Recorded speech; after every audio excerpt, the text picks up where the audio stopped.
Disclaimer, if I'm burpy, it's because I'm drinking soda because I'm sleepy. Okay. All right, guys. So we have an official intro now. Yeah, you're doing the most with this ASMR. Okay, we have our official intro now, so we got to do it. So, all right. Hey, everyone. I'm Hallease Beast. I am a digital storyteller and video producer. Hi, and I'm Mr. Hallease Beast. Sure. Hi, and I'm Mr. Hallease. I enjoy going to the beach, and I am also an avid college football fan. And you're a nurse. And I'm a nurse. All right, this is the Beastcast podcast, your favorite aunt and uncle discussing married life and things like such as.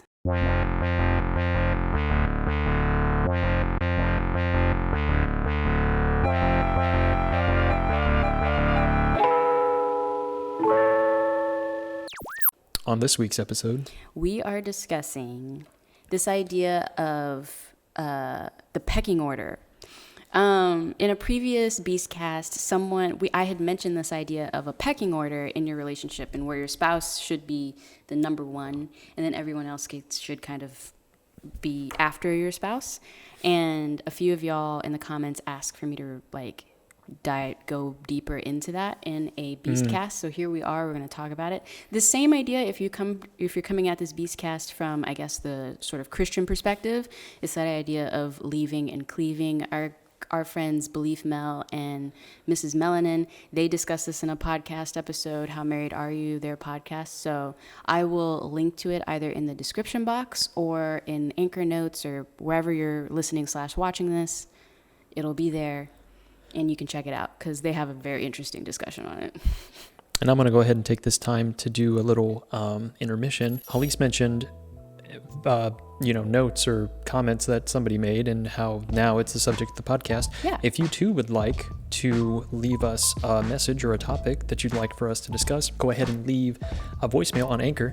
Anchor is the platform that this podcast is living on. Go ahead and leave a comment on the videos. Hallease is very active on the platform, and so she either responds or she'll make a note of some of the subjects that you make.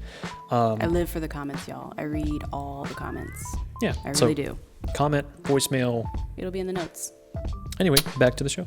Yeah, so today we're talking about the pecking order. And when I think I originally mentioned this in the previous episode, I was talking about it in regards to just making sure your spouse knows that you see them as number one. And then also in regards to how you interact, mostly I believe with family and friends, but mostly family. So that they begin to see you and your spouse as a unit and don't try to wedge themselves in between y'all. And that's making it seem like everyone's out to get you. They're not. Right, and they don't do it from a malicious way. No. It's usually more just, at the end of the day, your parents aren't in your marriage. They're your parents. So they're going to have a bias, right? And that bias is generally going to tend towards you as their child favorably, whether you are right or wrong in this situation. So you have to keep that in mind. And I know for me, this was actually something that my father told me very early on when we first got married. Because when we first got married and we were moving into our first apartment together, my mother wanted to help us move into that apartment together. Right. Yeah, and my dad came to me and pulled me aside and was like, hey, just so you know, I'm going to rein your mom in on this, and she's not going to help you and your newly married husband move into your apartment together because I'm going to go ahead and put my foot down on that. Also partially because he didn't want to help us move. Yeah, in general, he just doesn't like moving in general. But also there was a lesson there was a lesson to be taught here. But he followed up too and was like, your marriage is yours, and so as your father and also a person who's been married for a couple decades now, I'm going to let you know, don't let anyone get in your marriage.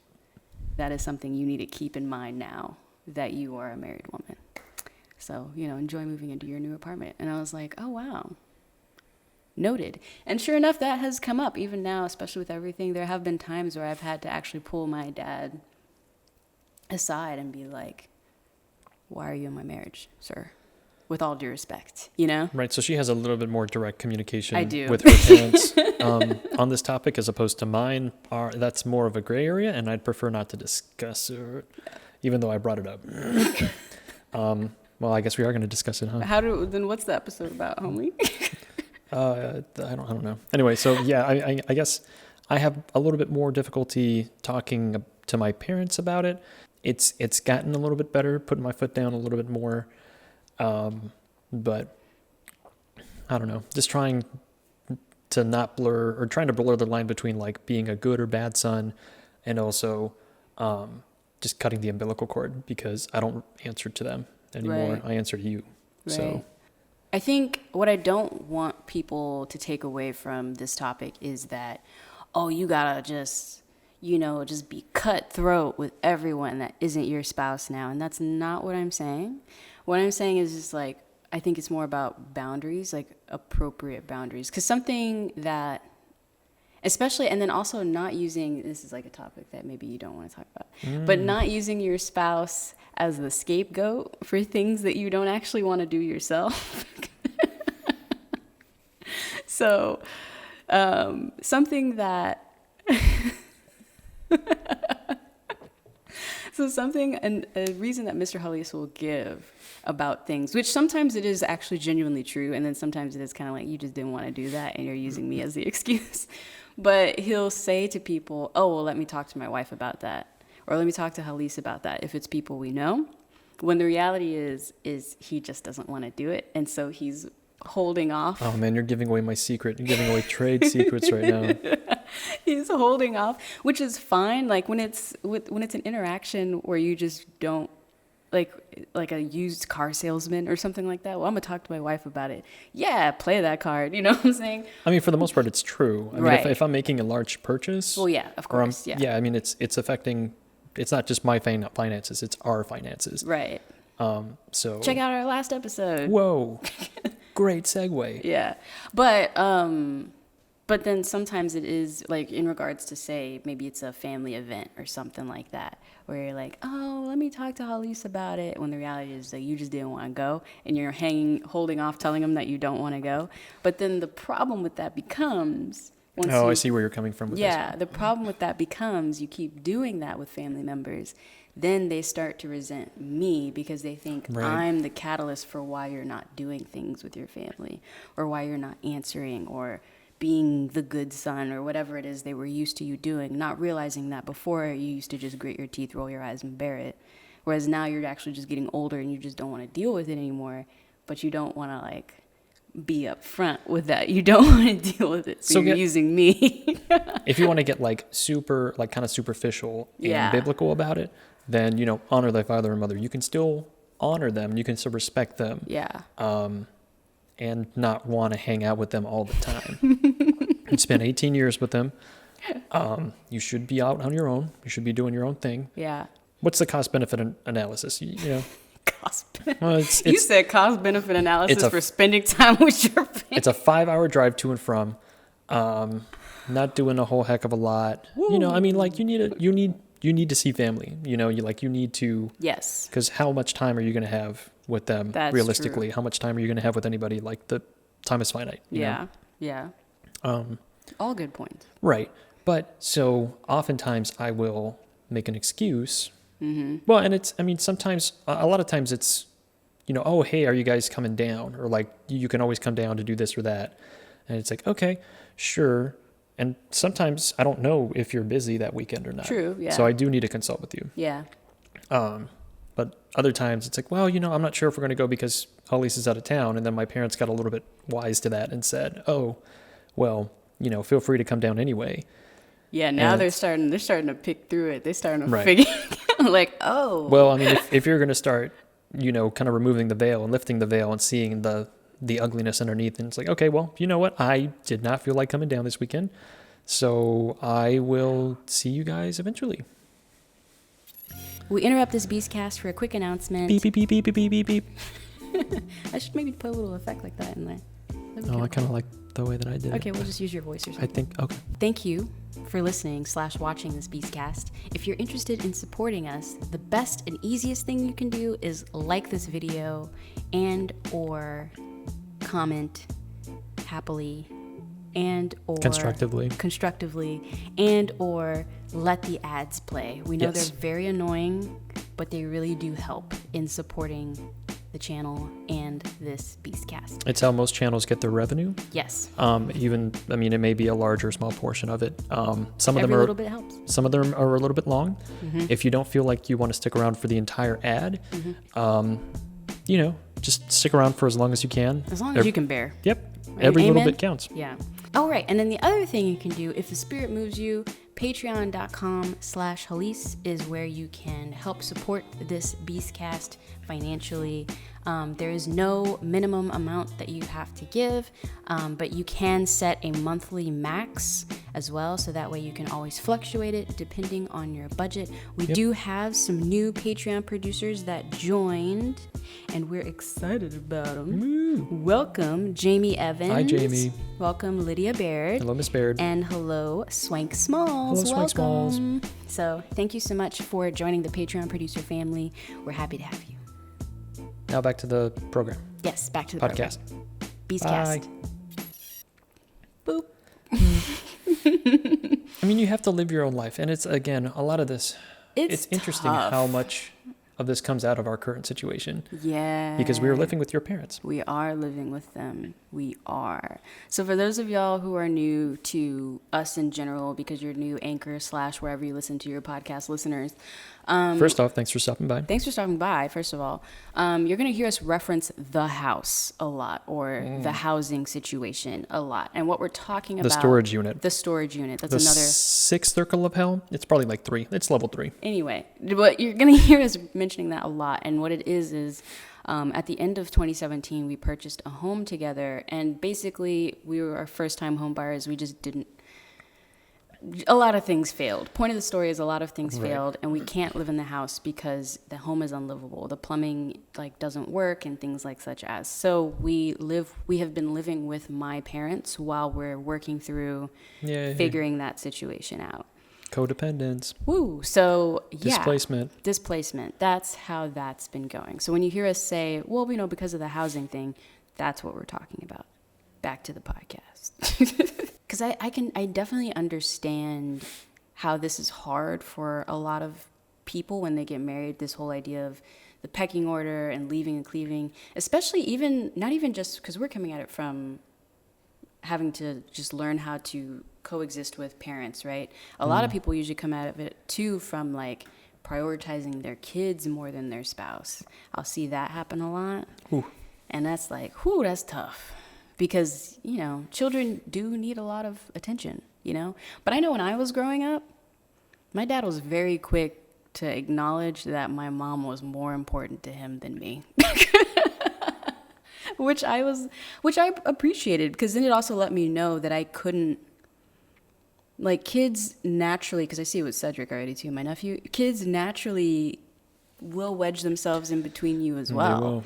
And so because my parents had a pecking order and I knew that I was not the top of it for either of them, I couldn't try a lot of things. And even in the way that they raised me, I couldn't try a lot of things. Nothing could really get by them. Oh, I want to go do something. And so I would be, as a kid, you strategize, right? Oh, which parent seems to have had a better day?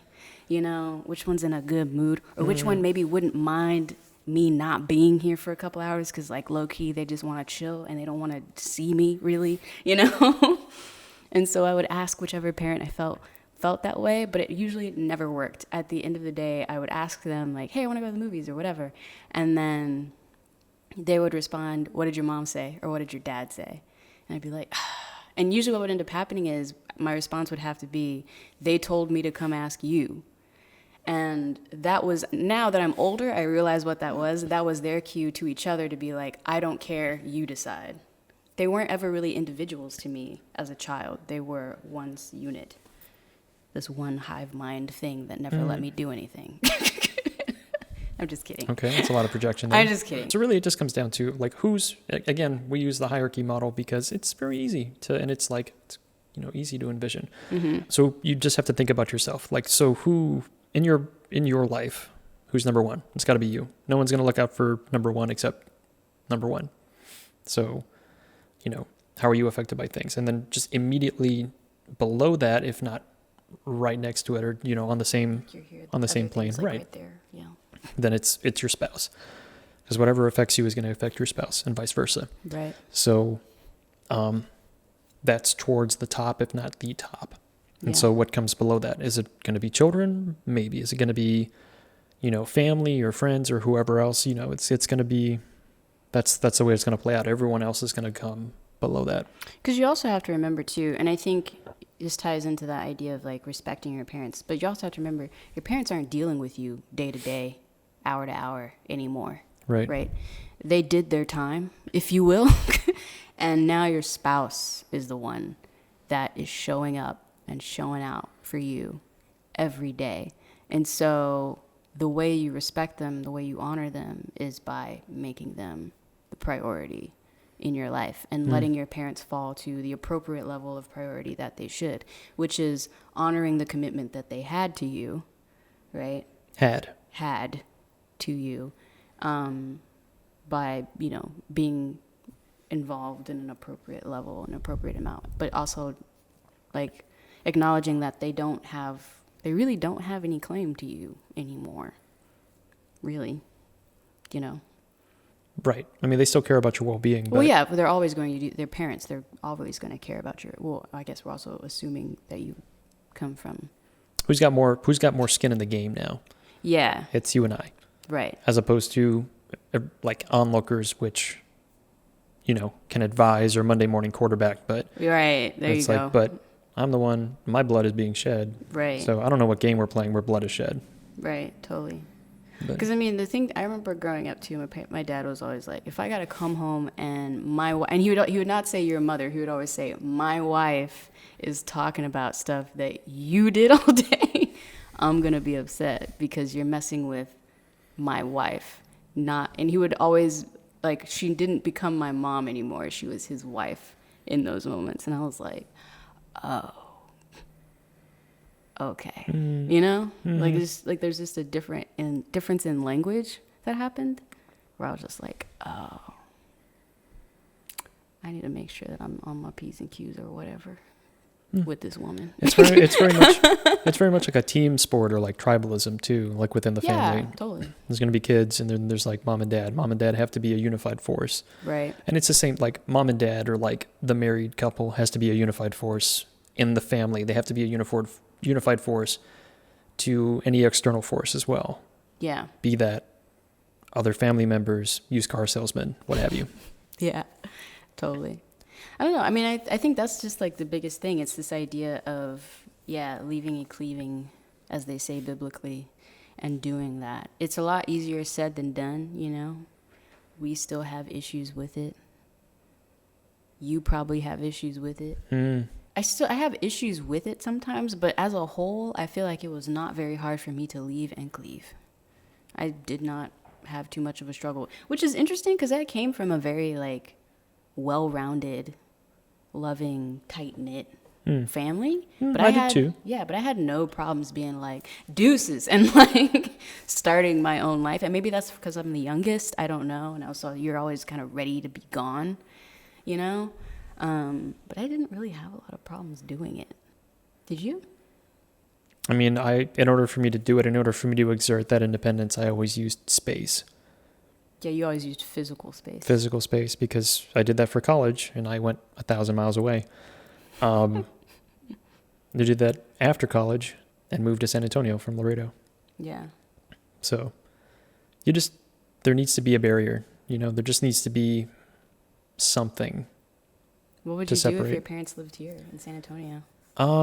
Just have to let them know, like, hey, we're not available all the time. Like, if you want to do some stuff, that's cool. But, well, and that's the thing so your parents understand. It's like, I'm doing my own thing. Like, yeah, because my parents do their own thing. Yeah, your dad like works on cars and tinkers, as he calls it. And your mom is constantly busy. She's doing her own thing. She's like 100% of the time. Yeah, I can't even come up with like a good metaphor for what she is. She's a woman possessed 100%. living her best life all the time. She's a shark. Yeah, she's a shark for sure. If she stops moving, she will die. Yeah, totally. But with my parents, it's very much like, oh, so what are we doing? You know, like, when are you coming to us? Like, they just want to be active and engaged with people, and that's all well and good. Like, it's healthy. So, I mean, I guess the question is like, so that way we feel like we're helping people navigate this. What tips, what actionable things can we offer people about this so that they, you know what I mean? Exercises. You just need to have a crucial conversation. It's painful with whoever it is that feels like they are owed some sort of your time or some portion of your time. You just need to make it explicitly clear, unless you have some sort of housing situation. You know, it's like it's always going to be number one, number two, number one, number two. Like, doesn't matter. It's always going to be us, and then it's going to be everyone else. You know, like if there's time, if we don't need to decompress or something, then, you know, we can make time for people. But I think it's also about having the conversation with your spouse too, about who you as the spouse, who you feel like maybe your spouse is putting ahead of you. And you're kind of like, in the most loving way of like, I kind of feel sometimes that you put this person ahead of me. And we've had that conversation before. And it makes me feel a certain type of way. We had that conversation before. If you can just you know what I'm saying? Can we talk about that for a minute or whatever? And you may get a little butthurt about it. Yeah. Which is the route that I took. Yeah. But yeah, you just have to confront your own feelings about it. It's like, well, so then again, was I doing that? I was. Okay, why was I doing that? Because I didn't want to have that conversation with them. It's like, okay, well, who do you answer to? Do you answer to them? Do you answer to yourself? Or to the unit? Right. To the marriage? Right. And it's also, I understand too, like, the level of distance between these people can be almost incremental in how much you ignore it, you know? Because then it's also like, well, if they live far away, or if, say it's like your parents, for example, and they live far away, and I only really have to deal with them once every couple of months, so I'll just do it, you know? And then it's like, sure, that happens, but a lot of times I think, especially what your spouse notices is on the back end, after you deal with them, how much you change, what energy you bring back into the relationship from it. And I know for me, that was where I was coming from, where it was just like, yo, we go down to Laredo and then we come back and you are not okay for a week. And I got to deal with that. So let's handle it now. I just have a lot of like things that I just need to work through, and I just keep siloing them away. Oh, Lord. Because one of that is like the finance thing, right? Yes. Which is the previous podcast where I felt like, you know, like I just feel like I need to bring something to the relationship. If I don't feel like I'm contributing, then I feel a certain type of way. And it's the same thing with my parents. I don't, or just like parents in general, I don't want to assume the role of teenager, like the role of child. And unfortunately, every time I go home, that is essentially what I feel like. Like you have to allow your child to make mistakes. You also have to acknowledge that your child is your offspring, but they are not a child. They have not been a child for I don't know how many years. Yeah. You know, and unfortunately, I cannot compartmentalize those feelings when I go home. Right. And so the only way that I feel like I can truly be independent is by putting this physical space. Right. So you just leave. Whereas for me, and I think a lot of that is because my parents, again, having that certain level of just like, you know, just so you know, we are ready for you to be gone when you're ready to be gone. Like, not in a bad way, but just like they definitely always set the standard of the goal for us is for you to be self-sufficient and leave us. Then we know we have done our job well when you leave us, and we will miss you, but bye, you know? Now that we're back because of our situation, they still very much have that kind of mentality of just like, you're grown. I haven't had to think about you financially in a long time, and I don't want to go back to that. So, you know, chill here because we're happy to have you. We enjoy your company, but like, when you're ready to go again, bye. You know? So let's summarize this by saying that we clearly do not have the answers. Again, We don't. because I have not dealt with these inner demons, and I still struggle with them. And so I am in no position to advise you, the listener/viewer. Well, even if it's not even that you can't advise, but you can say you're not alone in the struggle that you're having. Yeah. That's very true. You're not alone. Traditionally, parents are difficult to deal with, whether they come from whether they are, a force of good or they are a detriment. Yeah. But they are their own people. Always. Hopefully they love and appreciate you and you do the same. Yes. But, people make mistakes. People aren't perfect. It's okay to love someone from afar. All that to say, hopefully we've at least given you some tantalizing thought for how you approach leaving and cleaving in your own relationship and or creating a pecking order in your own relationships. Hopefully we've given you something to think about. I hope so. Right? Because, that's all we can really do, to be quite honest. Because we don't know anything. We're not psychologists. We're just a married couple that is dealing with it. And let me just say that these podcasts are hard. They're very hard. People are hitting us with serious topics. Well, I'm just thinking about trying to stay on message and yeah, so you remember trying to make salient points. You see how you always talk about when you're listening to podcasts and you're like, man, people ramble and go off stuff. And it's like, yeah, because that's how conversations are. You ramble and... So hopefully somewhere in this discussion, you found something that was useful, even if it was just realizing that, hey, your favorite aunt and uncle are going through it too. Figuring it out. Wow, they're a big mess. Just like me. Or not like me. Wow, I'm doing a lot better than them. Maybe that's okay. Maybe that makes us more relatable to you. Maybe it turns you off. Lord knows. Who knows? But at the end of the day, we'll see you next week. Yes. Thanks for listening / watching the Beast Podcast. We love you. Bye. Platonically, bye. Platonically, bye. You need to cut down on these sweets. I'm getting too chunky. All right, go. All right. So yeah, hopefully something in this discussion was useful, even if your only takeaway is knowing that you're not alone in figuring. Oh, really? We're just gonna take the L. We're just gonna take the L.